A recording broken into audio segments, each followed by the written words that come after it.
आज बात करेंगे एक टेस्ट की जो इनफर्टिलिटी में मुझे सबसे पेनफुल लगता है और बहुत सोच समझ के मैं इसे एडवाइस करती हूँ। इस टेस्ट का नाम है HSG, हिस्टोसैल्पिंगोग्राम। इसका अर्थ होता है कि ये टेस्ट हम तब करते हैं जब हमें किसी भी महिला की, यंग महिला की, नोट कीजिए ये बात, की उम्र 30 से कम होनी चाहिए। मैं बहुत बार देखती हूँ कि मेरी क्लिनिक में लोग आते हैं HSG टेस्ट करवाने और कहीं और से रेफर्ड होते हैं और उम्र 35 की होगी तब भी HSG टेस्ट लिखा हुआ है, शादी को 10 साल हो गए तब भी HSG टेस्ट लिखा है।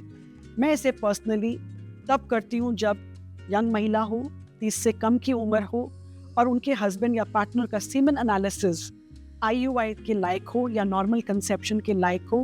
काउंट 10 मिलियन से कम नहीं होना चाहिए। काउंट, मोटिलिटी और मॉर्फोलॉजी सब पैरामीटर्स देखने के बाद ये टेस्ट करना चाहिए, क्योंकि कहीं ऐसा ना हो कि आप ये टेस्ट पहले कर दें और फिर बाद में काउंट देखें तो वो 2 या 3 मिलियन है जिस पे IUI नहीं हो सकता और ट्यूब टेस्ट करने की ज़रूरत ही नहीं थी हमें। वो तो सीधा इक्सी की इंडिकेशन है। या वो 5 मिलियन का काउंट है तो हमें IVF करना था। तो ये चीज़ें देखनी चाहिए हमें कि काउंट या तो बिल्कुल नॉर्मल हो या कम से कम IUI करने लायक हो। तब उस महिला का HSG करना चाहिए और उस महिला का भी आपको टेस्ट देखना चाहिए कि ओवेरियन रिजर्व यानी फर्टिलिटी स्कोर बाय AMH कितना है और क्या वो पेशेंट IUI के लिए फिट कैंडिडेट है।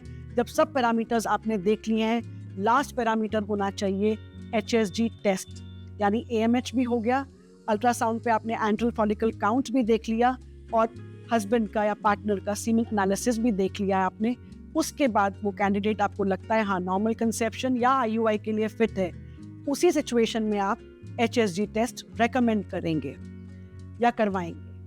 अब ये HSG टेस्ट होता कैसे है, बात करते हैं इस टेस्ट के बारे में। ये टेस्ट होता है एक सर्विक्स यानी बच्चेदानी के मुंह के द्वारा। हम रूबेन्स कैनुला यूज करते थे पहले, अब एक बहुत पतला महीन प्लास्टिक का कैथेटर आता है जिसके द्वारा हम डाई डालते हैं और इस डाई को स्लोली इंजेक्ट करके देखते हैं कि ये यूट्रस की आउटलाइन कर दे और ट्यूब्स अगर खुली होंगी तो ये गिरता हुआ वहां से एक्सरे फिल्म में आएगा।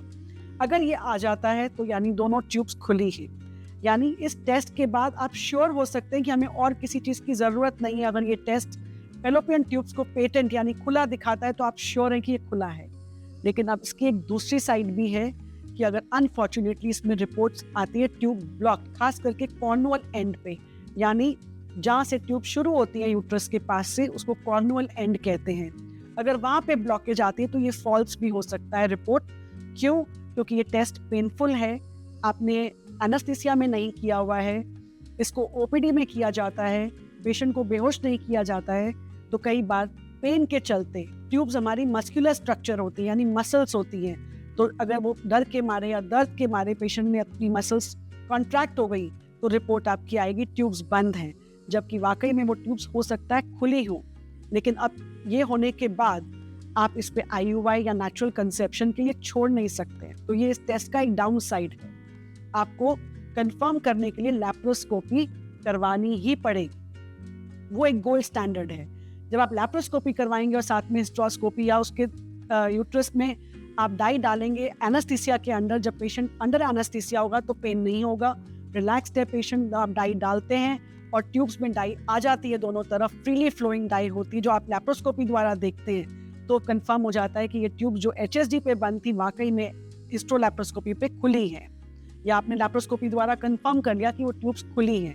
तब आप नेचुरल कंसेप्शन या फिर IUI ट्राई कर सकते हैं। लेकिन अगर लैप्रोस्कोपी में भी ये ट्यूब्स बंद आती हैं तो आपके पास कोई दूसरा विकल्प नहीं है, फिर आपके पास विकल्प IVF का ही बचेगा।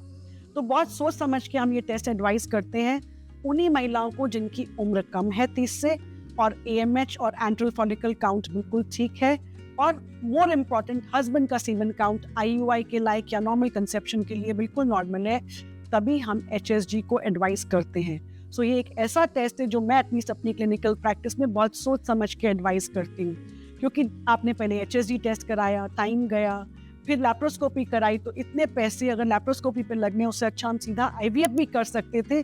अगर सब कुछ नॉर्मल है और एज कम है तो फिर आपके पास टाइम होता है ट्राई करने का। बट 35 की एज पे कोई मुझे कहता है कि आप एक बार आप HSG कर दीजिए तो मैं 2 बार सोचती हूँ इसके बारे में। अब मैं आपको दिखाती हूँ कि पहले हम ये टेस्ट कैसे करते थे जिसमें पेन होता था और अब हम ये टेस्ट करते हैं पेनलेस तरीके से। अब मैं आपको दिखाती हूँ कि ये HSG टेस्ट एक सिंपल मॉडल के द्वारा कि कैसे करते हैं हम लोग। देखिए, ये हमारी यूट्रस का एक कट सेक्शन मॉडल है। ये सर्विक्स है यानी बच्चेदानी का मुंह, ये हमारी यूट्रस है और ये दोनों तरफ हमारी ट्यूब्स और ये नीचे ओवरीज हैं। तो जब हम HSG टेस्ट कर रहे होते हैं तो इसका हमें देखना होता है कि दोनों तरफ ट्यूब से ये हिस्सा खुला होता है, जो फेमरियल एंड जिसको हम कहते हैं दोनों तरफ। अगर हमारी डाई यहाँ से ट्यूब्स तक जाके नीचे यहाँ तक गिर रही है एब्डोमिनल कैविटी में, तो हम कहते हैं ट्यूब्स खुली है। इसके एक्सरे लेते हैं। तो पहले हम करते थे, ये रूबिन्स कैन्युला स्टील का एक इंस्ट्रूमेंट होता है जिसको हम यहाँ नीचे ऐसे फिक्स करते हैं सर्विक्स में जाकर, और जब ये बिल्कुल फिट हो जाता है पीछे हम इंजेक्शन से यानी सिरिंज से डाई को इंजेक्ट करते हैं। डाई यहाँ से जाके पूरा बच्चेदानी आउटलाइन कर देती है और फिर ट्यूब्स के अंदर जाकर अगर ट्यूब्स खुली है तो वो यहाँ से फ्री फ्लोइंग डाई जाएगी, गिरेगी।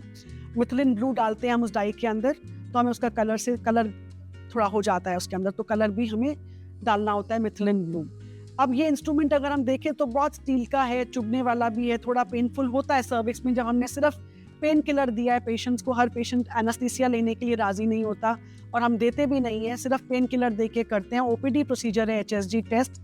तो मुझे काफ़ी तकलीफ होती है इस टेस्ट को लिखते वक्त कि मैं बहुत सोच समझ कर, जहाँ बहुत ज़रूरी है वहीं हम इस टेस्ट को करते हैं। लेकिन आजकल बहुत अच्छा विकल्प है हमारे पास, ये डिस्पोजेबल बहुत पतला कैथेटर है और ये कैथेटर डिस्पोजेबल होता है, बॉल पॉइंट के रिफिल से भी महीन कैथेटर है, जो बहुत इजीली इस सर्विक्स के अंदर हम यहाँ तक डालकर और पीछे से इंजेक्शन से डाई इंजेक्ट कर देते हैं। तो ये मुझे बहुत सरल लगता है पहले के मुकाबले में, और थोड़ा पेन भी इसमें नहीं होता है, पेनलेस प्रोसीजर है ये। बट फिर भी HSG टेस्ट को हमें बहुत सोच समझ के एडवाइस करना चाहिए। जैसे मैंने पहले बताया कि 30 से कम की उम्र हो, AMH और एंट्रल फॉलिकल काउंट बिल्कुल ठीक हो पेशेंट का, और हस्बैंड का सीमन काउंट और मोटिलिटी और मॉर्फोलॉजी देखे बिना हमें ये टेस्ट बिल्कुल नहीं करना चाहिए, और जहां अनिवार्य हो वहीं इस टेस्ट का उपयोग करना चाहिए, क्योंकि इसके फॉल्स रिजल्ट्स भी आते हैं।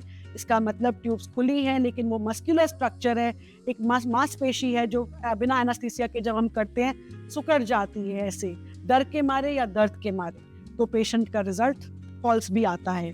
तो उस सिचुएशन में ना तो हम उनको नेचुरल कंसेप्शन की एडवाइस दे के छोड़ सकते हैं और ना ही IUI कर सकते हैं कि रिपोर्ट ब्लॉक ट्यूब्स की आई है, चाहे वो गलत ही है रिपोर्ट, लेकिन फिर हमें उनको दूरबीन जांच यानी लैप्रोस्कोपी करना अनिवार्य हो जाता है, क्योंकि वो एक गोल्ड स्टैंडर्ड टेस्ट है जो 100% श्योरिटी से आपको बताएगा कि ट्यूब्स खुली हैं या वाकई में ब्लॉक्ड हैं।